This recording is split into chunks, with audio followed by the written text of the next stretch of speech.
नदी की जलपरियां बंदी बनी हुई थी। तभी एक मैस्टिक वाले एक गांव में एक गरीब भाई बहन बंटी और गीता रहते थे। उनके माँ बाप नहीं थे। वह अपना गुजारा बहुत ही मुश्किल से किया करते थे। एक दिन बंटी लकड़ी काट रहा था। उसकी बहन गीता कहती है, भैया खाना बनाने के लिए पानी खत्म हो गया है। मैं नदी से पानी ले आती हूँ। इतने आप लकड़ियाँ इकट्ठा कर लीजिए ताकि खाना बन सके। बंटी कहता है, ठीक है जाओ, लेकिन ध्यान से जाना और जल्द से जल्द वापस आ जाना। ऐसा कहकर गीता नदी से पानी लेने के लिए चली जाती है। गीता जैसे ही नदी से पानी लेने लगती है, तभी एक मैस्टिक वाला शैतान गीता को नदी में खींचने लगता है। गीता जोर जोर से चिल्लाती है, बचाओ बचाओ, ये शैतान मुझे नदी में घसीट रहा है, कोई तो मुझे बचाओ। लेकिन उस लड़की को बचाने कोई नहीं आता।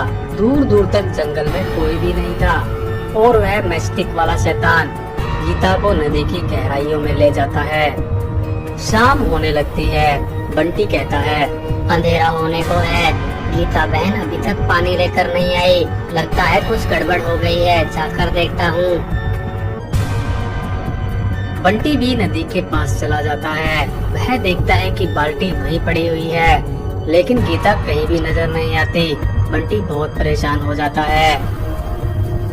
तभी बंटी अचानक नदी में कूदकर यहाँ वहाँ देखने लगता है, लेकिन बंटी को कुछ नजर नहीं आता। उसका दम घुटने लग जाता है। बंटी तुरंत बाहर आ जाता है और रोने लगता है। तभी पेड़ पर बैठा बाज बंटी से कहता है, तुम्हारी बहन को एक मैस्टिक वाला शैतान नदी में ले गया।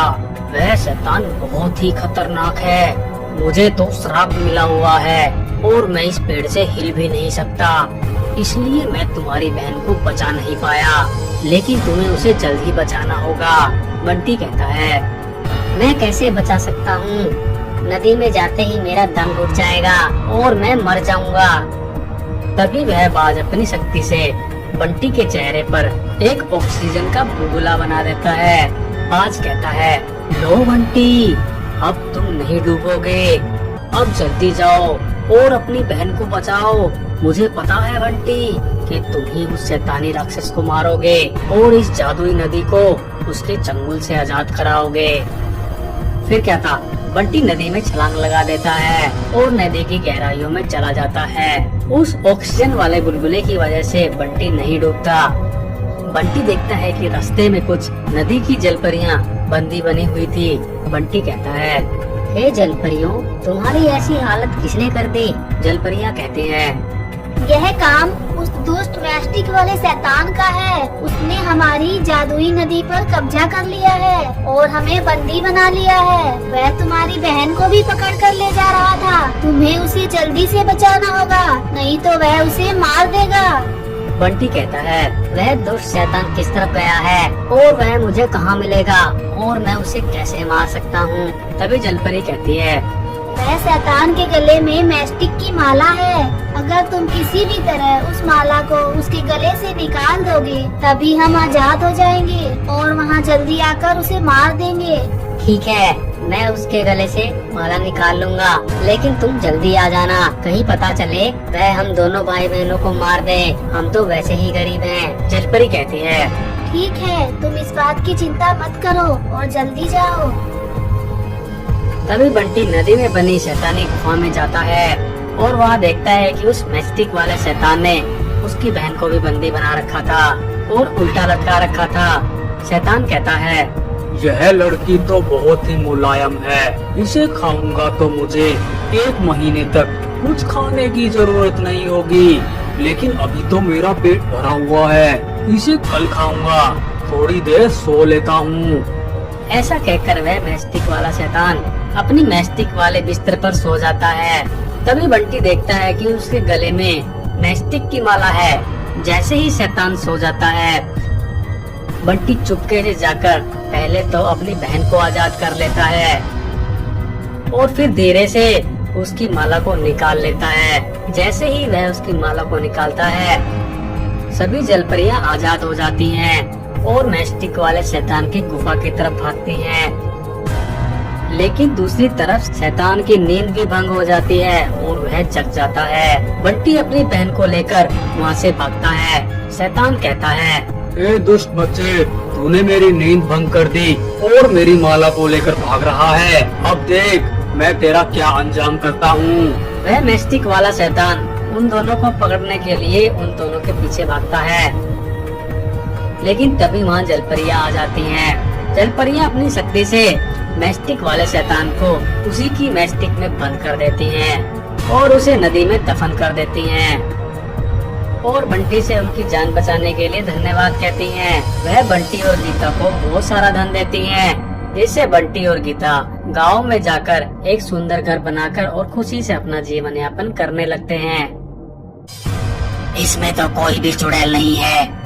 बचाओ हमें कोई, चुड़ैल हमें माचिस के अंदर घसीट रही है। बहुत समय पहले एक दिन बहुत सारी लालची चुड़ैलें एक गांव में घुस जाती हैं। एक चुड़ैल कहती है, अगर हम ऐसे ही घूमेंगे तो गांव वाले हमें आग लगाकर मार देंगे, लेकिन हमें अपनी शक्तियाँ बढ़ाने के लिए गांव वालों को मारकर खाना होगा। तभी अचानक उस चुड़ैल को एक माचिस नजर आती है।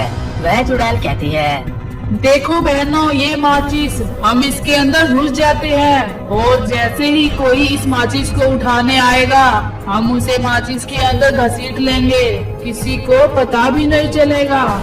फिर क्या था, ऐसा कहते ही सभी चुड़ैल एक एक करके माचिस के अंदर घुस जाती हैं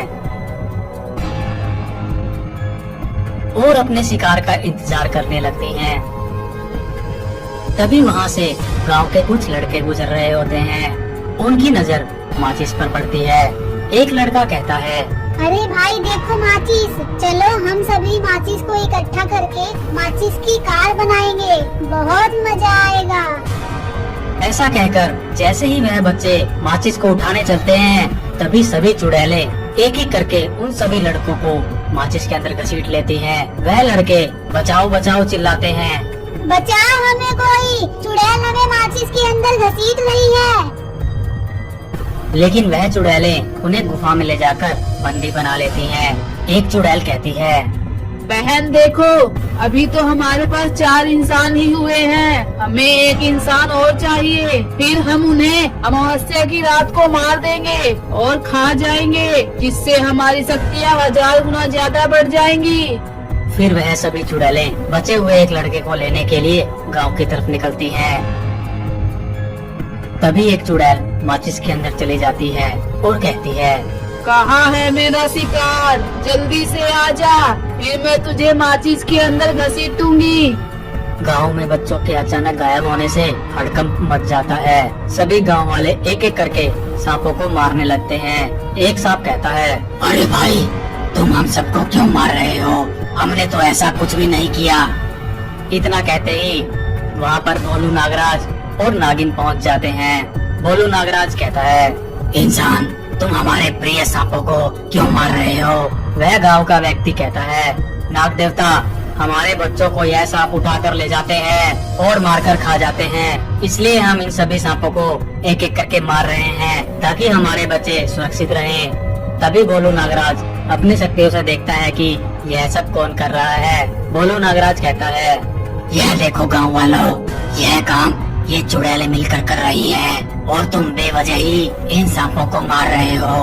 वह व्यक्ति नागराज से कहता है, नागराज इन चुड़ैलों से हमारे गांव की रक्षा करो, कृपया हमारी मदद करो। नागराज कहता है, ठीक है, मैं तुम्हारे बच्चों को सुरक्षित वापस लेकर आऊंगा, लेकिन तुम इन सांपों को मारना बंद करो और सभी गाँव वालों को बोलो कि वह इन्हें मारना बंद कर दें। तभी सभी गाँव वाले नागराज की बात मानकर सांपों को मारना बंद कर देते हैं। भोलू नागराज छोटा होकर एक माचिस में चला जाता है, लेकिन उसमें चुड़ैल नहीं होती। भोलू नागराज कहता है, इसमें तो कोई भी चुड़ैल नहीं है। तभी एक चुड़ैल उस माचिस में घुसने की कोशिश करने लगती है, लेकिन नागराज को देखकर घबराकर भाग जाती है। फिर नागराज उस माचिस में से निकलकर दूसरी माचिस में भेष बदल कर जाने लगता है। तभी अचानक एक भयानक चुड़ैल नागराज को माचिस में घसीट लेती है और सीधा गुफा में ले जाती है। गुफा में जाकर वह बाकी बची हुई चुड़ैलों से कहती है, क्या बात, तुम कोई इंसान पकड़कर नहीं लाई? तभी वह चुड़ैल कहती है, बहन, हम जैसे ही माचिस में घुसने लगी उसमें नागराज था और हम तो डर के भाग आए। लगता है नागराज को पता लग गया, हमें इन्हें जल्दी ही मारना होगा।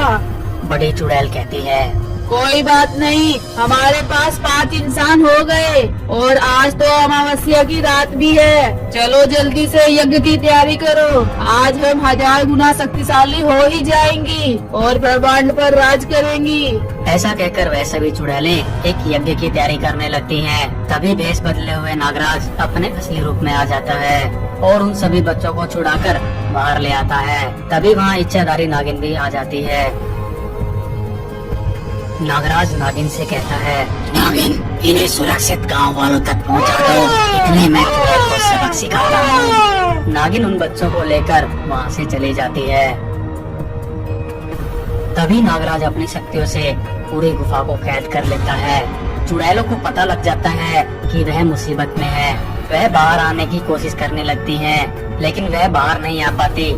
एक चुड़ैल कहती है, बोलू नागराज, तुमने हमें कैद करके अच्छा नहीं किया, हमें आजाद कर दे, नहीं तो मारा जाएगा।